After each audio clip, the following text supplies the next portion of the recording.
Hello मेरे प्यारे बच्चों, स्वागत है आप सभी का द जफर एकेडमी में। तो क्या हाल चाल है आप सभी का।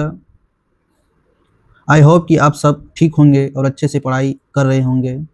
आज के इस वीडियो में हम कुछ इंटरेस्टिंग टॉपिक लाए हैं और वो टॉपिक का नाम हमारे आसपास के पदार्थ है। क्योंकि हमारे आसपास के पदार्थ पिछले कुछ लेक्चर में हम पाठ में पढ़ चुके हैं और इस लेक्चर में हम लोग उस पूरा पाठ जो 7 पाठ करा चुके हैं, ये पूरा अध्याय का हम एक ही वीडियो में पूरा चैप्टर का हम पढ़ने वाले हैं।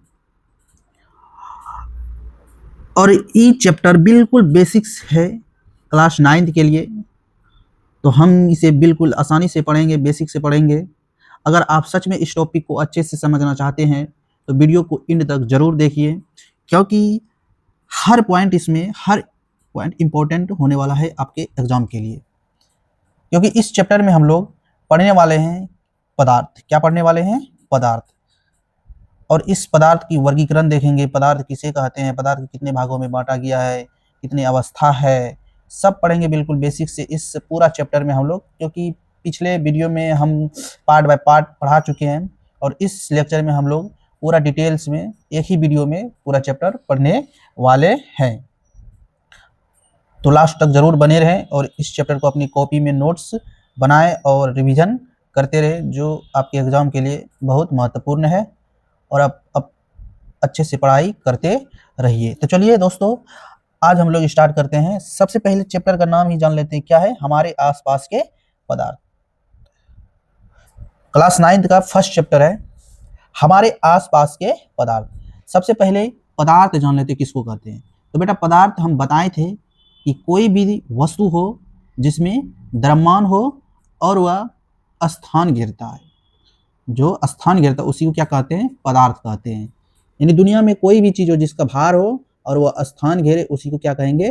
पदार्थ कहेंगे। जैसे हवा भी जगह छेकता है। हवा भी जगह छेकता है। जैसे गुब्बारे में अगर हम हवा भर दे तो गुब्बारा का आकार लेता है ना, तो हवा भी जगह छेकती है। तो हवा भी क्या है? पदार्थ है। मेज यानी टेबल भी जगह छेकता है, उसका भार रहता है, तो वे भी पदार्थ है। कुर्सी भी में द्रव्यमान होता है और वह जगह छेकता है, तो वो पदार्थ है। तो क्या लिखें? कोई भी वस्तु जिसमें द्रव्यमान हो तथा वो जो स्थान घेरती हो, पदार्थ कहलाती है। द्रव्यमान और स्थान, उसी को क्या कहते हैं बेटा? पदार्थ कहते हैं। चलिए आगे देख लेते हैं पदार्थ के वर्गीकरण, यानी पदार्थ को कितने भागों में बांटा गया है। तो पदार्थ का वर्गीकरण 2 भागों में बांटा गया है। सबसे पहला है भौतिक वर्गीकरण और रासायनिक वर्गीकरण। जो आपके इस बुक में है, एनसीईआरटी के बुक में है, पदार्थ के 2 भागों में बांटा गया, एक भौतिक वर्गीकरण और रासायनिक वर्गीकरण। इस चैप्टर में हम लोग पदार्थ के भौतिक वर्गीकरण पढ़ने वाले हैं। तो सबसे पहले देख लेते हैं भौतिक वर्गीकरण। तो सबसे बहुत सिंपल है, आप ध्यान से देखते रहिए, वीडियो आपको बहुत अच्छा लगेगा। पदार्थ का भौतिक वर्गीकरण 3 भागों में बांटा गया है। पदार्थ के भौतिक वर्गीकरण को 3 भागों में बांटा गया, एक ठोस, दूसरा द्रव और तीसरा गैस है। अब देख लेते हैं रासायनिक वर्गीकरण। पदार्थ के रासायनिक वर्गीकरण देख लेते हैं। तो पदार्थ का पहला वर्गीकरण देख लिए, भौतिक वर्गीकरण देख लिए, ठोस, द्रव और गैस। दूसरा देख लेते हैं पदार्थ का रासायनिक वर्गीकरण। तो सबसे पहला है मिश्रण और दूसरा है शुद्ध पदार्थ। मिश्रण 2 प्रकार के होते हैं, एक समांगी मिश्रण, दूसरा विषमांगी मिश्रण। एक होता है शुद्ध पदार्थ। शुद्ध पदार्थ 2 भागों में बांटा होता है, एक तत्व और दूसरा यौगिक। तत्व कितने भागों में बांटा गया है? 3, धातु, अधातु, उपधातु। ये जो है क्लास 10th में आप लोग पढ़ेंगे, हल्का फुल्का क्लास 9th में भी आप लोग पढ़ेंगे। यौगिक कब बनता है? तत्व जब जुड़ता है तो यौगिक बनता है। तो ये देख लीजिए पदार्थ का रासायनिक वर्गीकरण, जो इस चैप्टर में, अगले चैप्टर में पढ़ना है। तो सबसे पहले देख लेते हैं हम लोग पदार्थ का भौतिक वर्गीकरण। क्या देख लेते हैं? पदार्थ के भौतिक वर्गीकरण देख लेंगे। तो सबसे पहले है पदार्थ का भौतिक प्रकृति। क्या है? पदार्थ कैसे है, किस चीज से मिलकर बना है, ये देखेंगे। तो सबसे पहला है पदार्थ के भौतिक प्रकृति। तो कोई भी पदार्थ हो, पदार्थ सबसे पहले देख लें किसको बोलते हैं? पदार्थ किसी जिसमें द्रव्यमान और स्थान घेरता है, उसी को क्या कहते हैं? पदार्थ कहते हैं। तो इस सब जान लिए हम लोग। तो अगले में पढ़ना है पदार्थ कैसे बना है। तो पदार्थ कणों से बना होता है। किससे बना होता है? पदार्थ कणों से बनाता है, छोटे छोटे कणों से बनाता है। और वो छोटे छोटे कण इतने छोटे होते हैं कि आप कल्पना भी नहीं कर सकते हैं। तो क्या लिखे, पदार्थ कणों से बना होता है। पदार्थ के कण बहुत छोटे होते हैं, अत्यंत छोटे होते हैं, जो आप कल्पना भी नहीं कर सकते। अब आगे पढ़ाए थे, पदार्थ के कणों के बीच रिक्त जगह होती है। क्या होती है, रिक्त खाली स्थान होती है। पदार्थ के कणों के बीच खाली स्थान होती है। पदार्थ के कण छोटे कणों से बने होते हैं, और पदार्थ, कोई भी पदार्थ है, इसमें एक कण दूसरे कणों के बीच क्या होता है, रिक्त स्थान होता है। क्या होता है, रिक्त स्थान होता है। और कोई भी पदार्थ तो इसमें कण जो है गति करता रहता है। क्या करता रहता है, गति करता रहता है। तो लिखिए, पदार्थ कण निरंतर गतिमान रहते हैं। और क्या लिखे, पदार्थ के कण एक दूसरे को आकर्षित करते हैं, यानी पदार्थ के कण एक दूसरे को क्या करते हैं, अट्रैक्टिव करते हैं, यानी एक दूसरे को आकर्षित करते हैं। तो एक एक करके सब पढ़ लेते हैं। पदार्थ कणों से बना होता है, तो पदार्थ सूक्ष्म कणों से बना होता है। तो पहले ही बता चुके हैं कि पदार्थ कितने छोटे छोटे कणों से बना होता है, जो अविभाज्य और इतने छोटे होते हैं कि उन्हें नग्न आंखों से नहीं देखा जा सकता, यानी नंगी आंखों से हम लोग पदार्थ के कणों को नहीं देख सकते, क्योंकि पदार्थ कण बहुत छोटे होते हैं। इन सूक्ष्म कणों को परमाणु कहते हैं, यानी वो छोटे छोटे कण जो होते हैं उसे परमाणु भी कहते हैं। इन्हें देखने के लिए उच्च क्षमता वाले सूक्ष्मदर्शी का उपयोग किया जाता है। जैसे चीनी और पानी का घोल, चीनी और पानी का घोल मिला दे तो चीनी का कण उसमें नहीं देख सकते हम लोग, क्योंकि पदार्थ के कण बहुत छोटे होते हैं। तो चलिए आगे देख लेते हैं। अब क्या है, पदार्थ के कणों के बीच रिक्त स्थान होता है। क्या होता है, पदार्थ के कणों के बीच रिक्त स्थान होता है। पदार्थ के कणों के बीच रिक्त स्थान होता है। इस रिक्त स्थान को अंतराण्विक रिक्त स्थान कहते हैं। जैसे अब मान लेते हैं, एग्जाम्पल में समझाए थे कि 1 चम्मच नमक ले लो और पानी का लेवल इतना रहना चाहिए, पानी का लेवल इतना रहना चाहिए। क्या नमक डालने पर पानी का लेवल बढ़ता है या उतना ही रह जाता है? तो याद रखना, उतना ही रह जाता है, क्योंकि 1 चम्मच अगर पानी में घोलते हैं तो पानी में जो कण है, कण जो है दूर दूर रहता है, उसके बीच में खाली स्थान रहता है। तो वही नमक घुलने के बाद उसी रिक्त स्थान में जाके घुल जाते हैं, मिल जाते हैं। तो इससे हम प्रूव कर सकते हैं कि पदार्थ के कणों के बीच क्या होता है, रिक्त स्थान होता है। उसके बाद पदार्थ के कण निरंतर गति में रहते हैं, यानी पदार्थ के कण गति करते रहते हैं, यानी अपनी गतिज ऊर्जा के कारण पदार्थ के कण निरंतर गतिमान रहते हैं। इस गति को ब्राउनियन गति कहते हैं। जो गति करता है उस गति का नाम क्या है, ब्राउनियन गति कहते हैं। जैसे बताए थे कि 1 चम्मच रंग को अगर हम पानी में डाल देते हैं तो वो रंग धीरे धीरे अपने आप फैलने लगता है, चारों साइड क्या होने लगता है, फैलने लगता है, क्योंकि पानी में जो कण है वो गति कर रहा है, जिसके कारण रंग को एक जगह से दूसरी जगह फैलाते रहता है। इससे हम पता कर सकते हैं कि पदार्थ के कण निरंतर गति में रहते हैं। उसके बाद पढ़ते हैं, पदार्थ के कण एक दूसरे को आकर्षित करते हैं। पदार्थ के कण क्या करते हैं, एक दूसरे को आकर्षित करते हैं। इससे कैसे समझाए थे कि एक नल है, अगर बीच में हम उंगली डाल देते हैं तो पानी की धारा 2 भागों में बट जाती है। जैसे ही उंगली को हटाते हैं तो पानी की धारा 1 हो जाती है। तो इससे पता चलता है कि कणों के बीच, यानी पदार्थ के कणों के बीच आकर्षण बल होता है। चलिए अब दोस्तों देख लेते हैं आगे क्या है।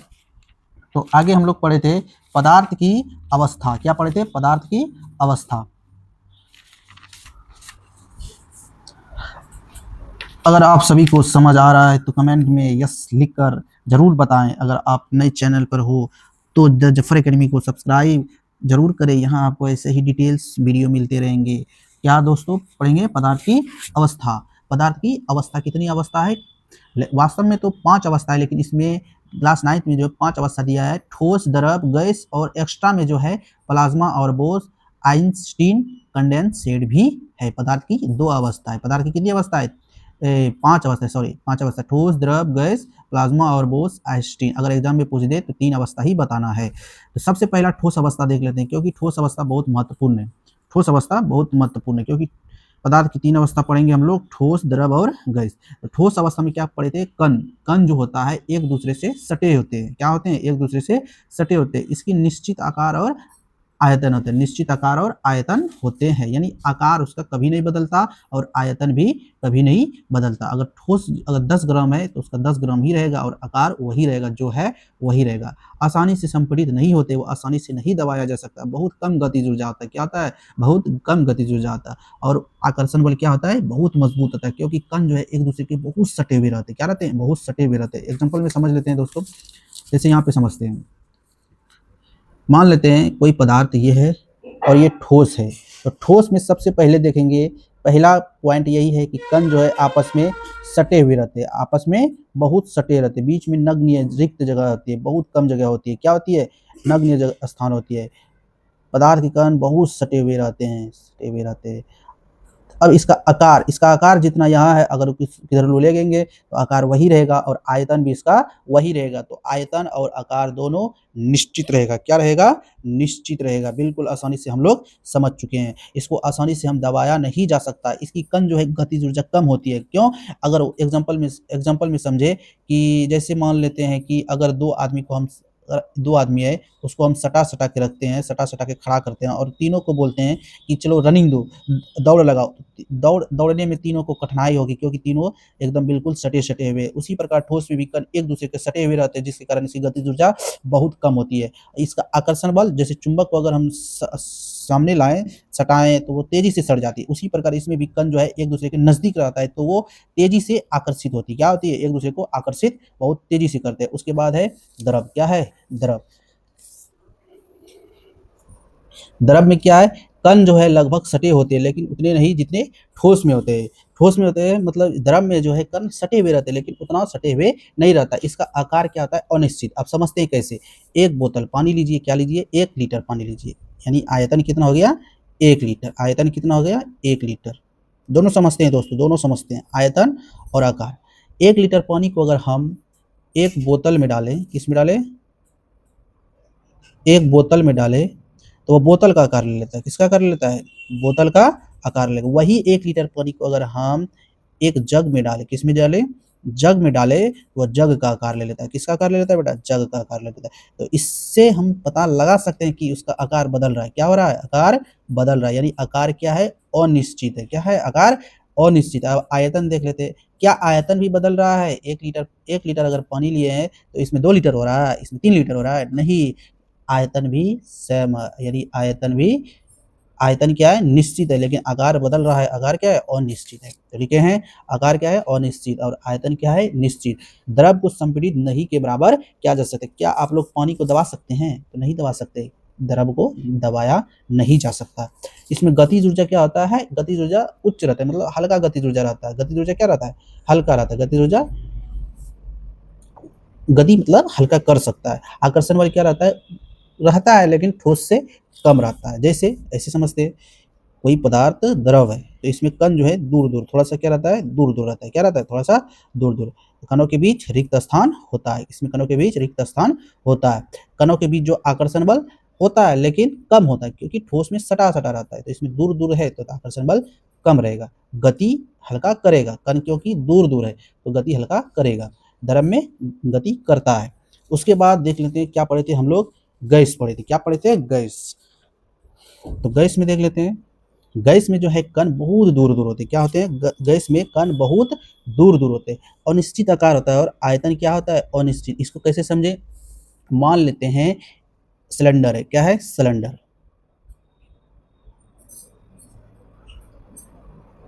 सिलेंडर है, इसमें 14 लीटर गैस निकलता है। कितना लीटर निकलता है?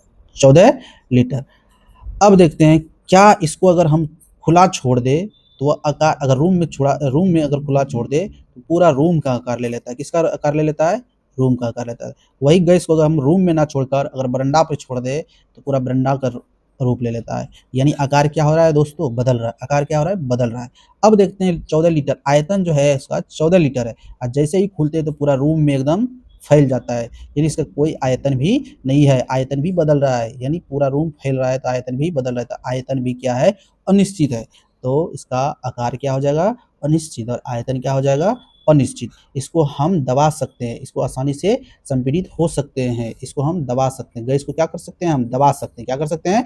गैस को दबा सकते हैं। जैसे में हम लोग गैस को दबा के लिक्विड फॉर्म में ला के हम किस में लाते हैं? सिलेंडर में लाते हैं। इसमें गतिज ऊर्जा क्या होता है? उच्च होता है। अब ऊर्जा मतलब गति जो करेगा कण बहुत तेजी से करता है, क्योंकि इसमें कण जो है बहुत दूर दूर होता है। क्या होता है? बहुत दूर दूर होता है। तो इसका ऊर्जा मतलब इसको अगर रनिंग करने बोले बहुत तेजी से रनिंग होगा, क्योंकि कण जो है बहुत दूर दूर है। इसमें रिक्त स्थान भी बहुत होता है। क्या होता है? अब इसमें आकर्षण बल, अब मान लो चुंबक यहाँ है, चुंबक यहाँ है, सटेगा? बिल्कुल न सटेगा। नजदीक लाएंगे तो तुरंत सट जाएगा। अगर वही उसी तरह समझते हैं कि पदार्थ के कण अगर दूर रहेगा तो आकर्षण बल क्या होगा? बहुत कम होगा। आकर्षण बल बहुत कम होगा। तो दोस्तों एक क्वेश्चन है, आप लोग बताएं कि आकर्षण बल सबसे ज्यादा किस में होगा और सबसे कम किस में होगा? तो चलिए दोस्तों यही क्वेश्चन रहा, आप लोग बताइए, बिल्कुल कमेंट में जवाब दीजिए।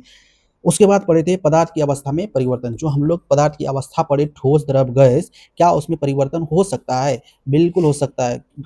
हम पिछले वीडियो में पढ़ाए थे कि पदार्थ की अवस्था में परिवर्तन हो सकता है, पदार्थ की अवस्था में परिवर्तन हो सकता है।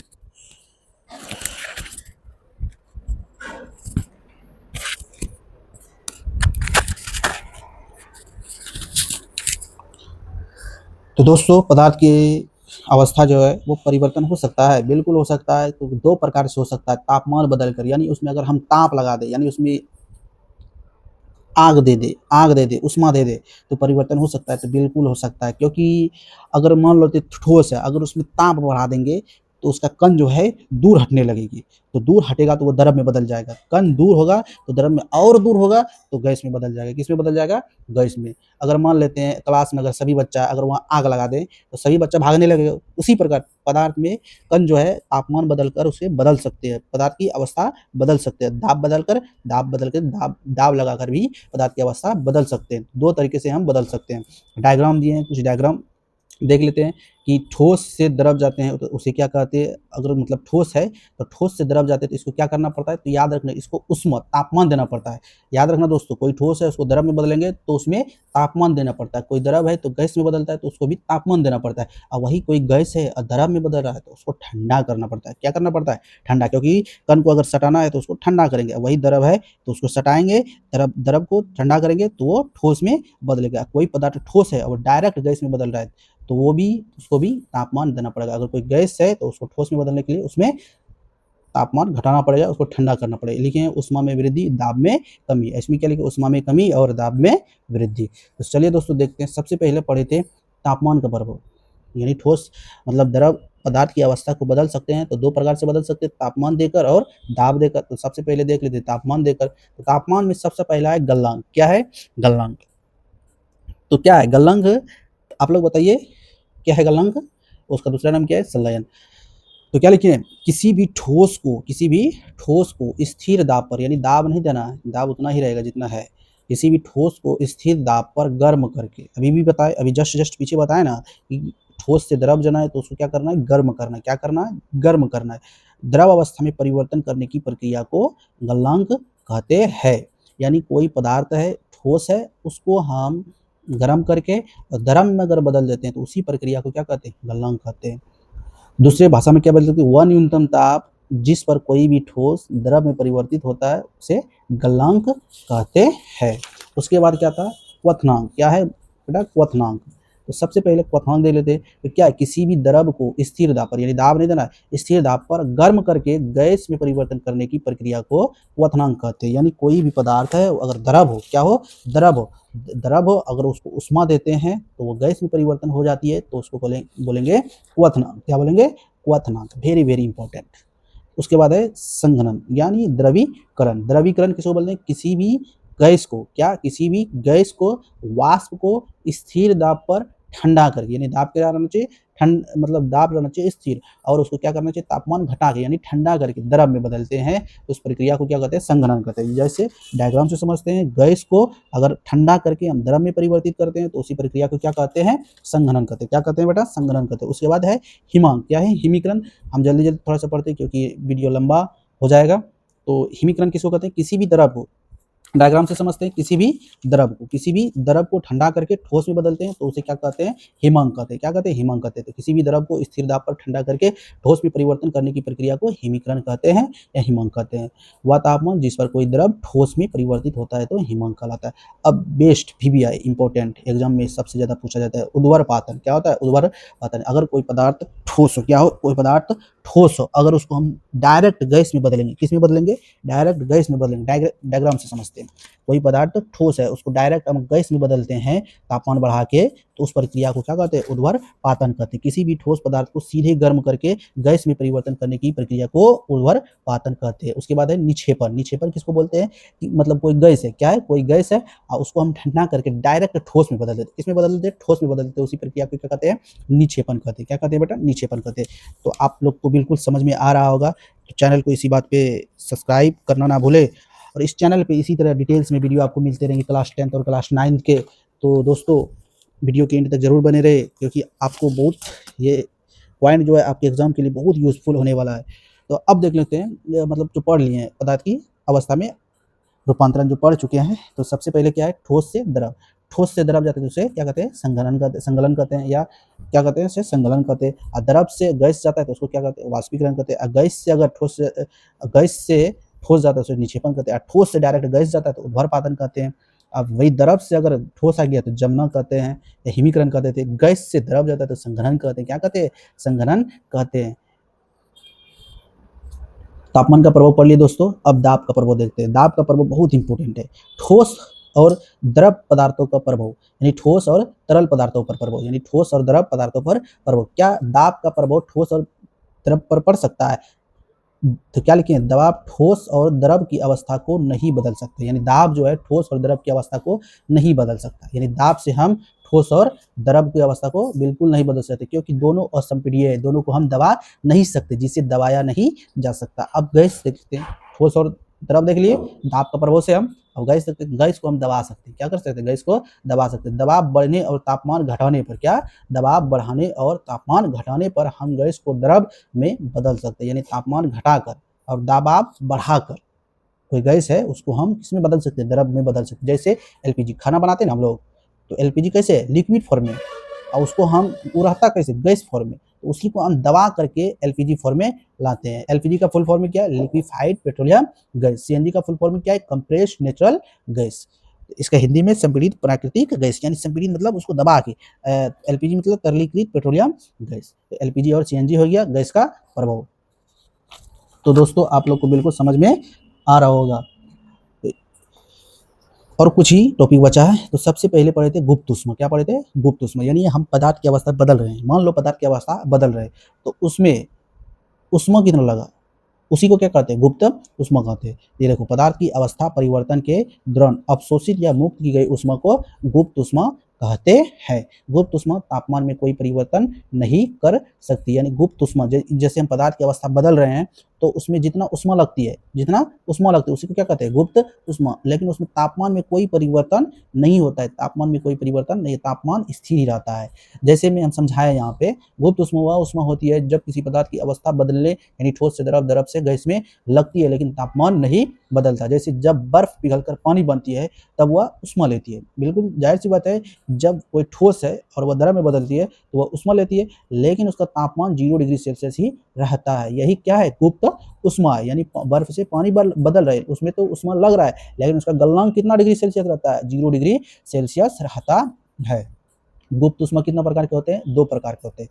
यानी उष्मा जो है, गुप्त उष्मा 2 प्रकार के होते हैं, एक संलयन की गुप्त उष्मा और वाष्पीकरण की गुप्त उष्मा। अगर कोई ठोस है और द्रव में बदल रहा है, क्या है, कोई ठोस है और द्रव में बदल रहा है, कितना केजी ठोस, 1 केजी ठोस द्रव में बदल रहा है, तो उसमें जितना उष्मा की आवश्यकता होगी उसी को क्या बोलेंगे, संलयन की गुप्त उष्मा बोलेंगे। वाष्पीकरण की गुप्त उष्मा, कोई द्रव है और 1 केजी द्रव है और वो गैस में बदल रहा है, और तो उसमें कितना उष्मा लगती है, उसी को उष्मा को क्या बोलेंगे, वाष्पीकरण की गुप्त उष्मा।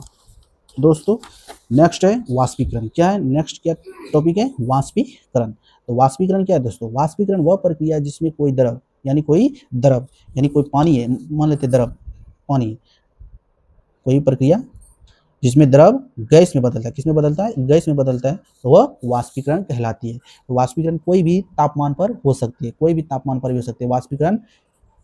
वाष्पीकरण वह प्रक्रिया जिसमें कोई द्रव धीरे धीरे अपनी सतह से गैस में बदल जाता है, तो और यह प्रक्रिया किसी भी तापमान पर हो सकती है। यानी वाष्पीकरण के लिए कोई तापमान की जरूरत नहीं है कि इतना ही तापमान देंगे वो वाष्प में बदलेगी। समझ गए होंगे दोस्तों। जैसे तालाब का पानी अपने आप धीरे धीरे कम होने लगता है, क्योंकि उसमें वाष्पीकरण की प्रक्रिया होती है।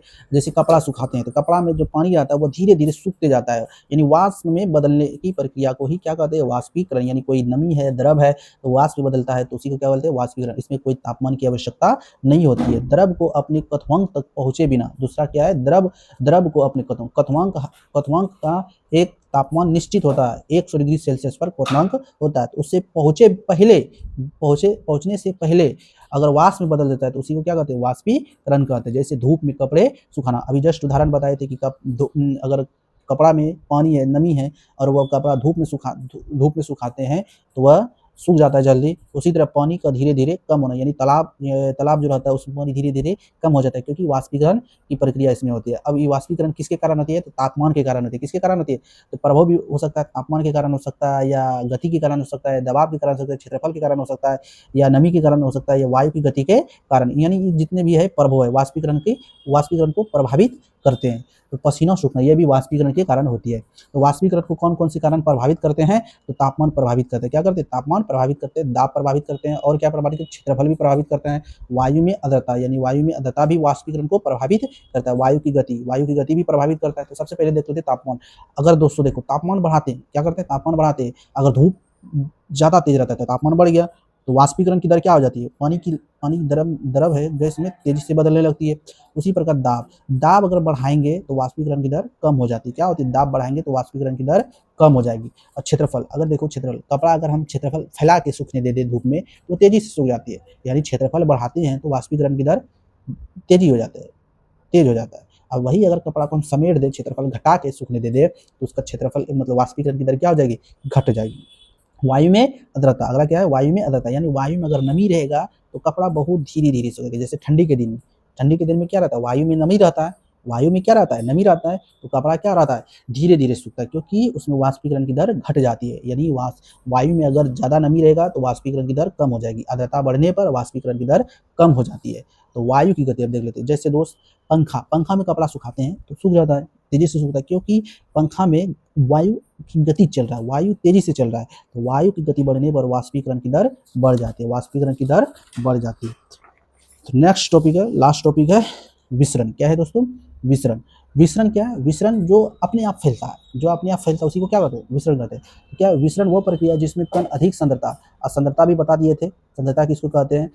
से कम सांद्रता की ओर अपने आप फैल जाते हैं। जब कोई चीज़ अपने आप फैल जाते हैं तो उसे विसरण कहते हैं। जैसे इत्र की खुशबू अपने आप फैलती है, इत्र की खुशबू क्या है? अपने आप फैलती है। जैसे पानी में स्याही डालने पर उसका फैल जाना, पानी में क्या है? स्याही डालने पर अपने आप फैल जाती है। जैसे हम बोर्ड पे चौक से लिखते हैं तो चौक का जो है अपने आप पूरे बोर्ड में फैल जाना, तो ये भी क्या है? विसरण की प्रक्रिया। क्या है? विसरण की प्रक्रिया है। सांद्रता क्या बताए थे? सांद्रता मतलब होता है कोई सॉल्यूशन, यानी कोई घोल में कितना विलय घुला है, उसी को क्या बोलते हैं? सांद्रता। अगर कोई पदार्थ ज़्यादा घुला है तो सांद्रता ज़्यादा होगा, अगर कोई पदार्थ कम घुला है तो उसकी क्या कहते हैं? सांद्रता कम हो जाएगी। अब इसको आसानी से समझ लेते हैं। सॉल्यूशन किसे कहते हैं? विलय किसे कहते हैं? और विलायक किसे कहते हैं? यानी देखो, अगर कोई चीज़ घुल रहा है, यानी कोई पदार्थ घुल रहा है तो उसको विलय बोलते हैं। अब कौन घुला रहा है तो इसको विलायक बोलते हैं। जैसे एग्जांपल में पानी विलायक हो गया, चीनी क्या हो गया? चीनी घुल रहा है ना, तो विलय हो गया। चीनी क्या हो गया? विलय हो गया। जैसे नमक क्या होगा? विलय हो गया, क्योंकि नमक घुलता है, और किसमें घुल रहा है? पानी में घुल रहा है, तो पानी क्या हो गया? विलय हो गया। अगर ये दोनों को मिला दे तो क्या हो जाएगा? सॉल्यूशन हो जाएगा। क्या हो जाएगा? सॉल्यूशन। पानी में ज़्यादा चीनी तो ज़्यादा सांद्रता, पानी में कम चीनी तो कम सांद्रता। तो आप लोग आसानी से समझ चुके होंगे विलायक किसे कहते हैं, विलय किसे कहते हैं, विलयन किसे कहते हैं। तो विसरण देखो सबसे ज़्यादा किसमें होता है दोस्तों? तो विसरण सबसे ज़्यादा ठोस में होता है, क्योंकि ठोस के कण बहुत दूर-दूर होते हैं। ठोस के कण क्या होते हैं? दूर-दूर होते हैं, जिसके कारण वो गति करते हैं, तो वो तेज़ी से फैलता है। क्या होता है? तेज़ी से फैलता है। लिखे यहाँ पे गैसीय विसरण। तो गैस में विसरण सबसे तेज होता है। क्या होता है? गैस में विसरण सबसे तेज होता है।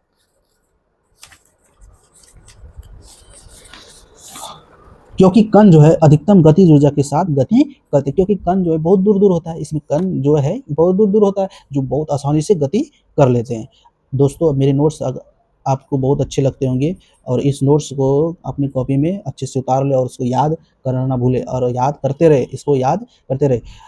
उसके बाद है द्रव्य विसरण। द्रव में विसरण गैसों की तुलना में धीमी होते हैं, क्योंकि इसमें कण जो है सटा-सटा रहता है, गैस से थोड़ा-सा सटा-सटा रहता है।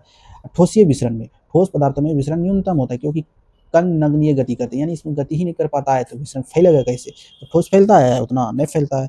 तो गैस के बाद किसमें होगा? द्रव में। द्रव से कम किसमें होगा? ठोस में। सबसे ज़्यादा किसमें होता है? गैस में। यहाँ से विसरण की दर कैसे बढ़ेगा? तापमान अगर बढ़ाएंगे तो विसरण की दर तेज हो जाएगा। अगर ठोस है उसमें तापमान बढ़ाएंगे तो विसरण होगा। गतिज ऊर्जा, अगर जिसमें गतिज ऊर्जा ज़्यादा है तो विसरण की दर ज़्यादा होगा। तो दोस्तों आज हमने पूरा चैप्टर का एक ही वीडियो में टॉपिक बाय टॉपिक समझा। अगर वीडियो हेल्पफुल लगी हो तो लाइक करें और अपने दोस्तों को शेयर करें, और चैनल जफर एकेडमी को सब्सक्राइब करें। यहाँ आपको ऐसे ही वीडियो मिलते रहेंगे चलिए दोस्तों, मिलते हैं अगले वीडियो में एक नए टॉपिक के साथ। उस टॉपिक का नाम होने वाला है ऑब्जेक्टिव सेशन। क्या होने वाला है उसका? Objective session. तो इस जो चैप्टर हम लोग पढ़े हमारे आसपास के पदार्थ, इस पूरा चैप्टर का हम लोग मैक्सिमम 25 ऑब्जेक्टिव लाएंगे और उसको हम देखते हैं कि आप लोग 25 में कितना सही कर सकते हैं। तो तब तक के लिए सीखते रहिए दोस्तों। जय हिंद, जय भारत।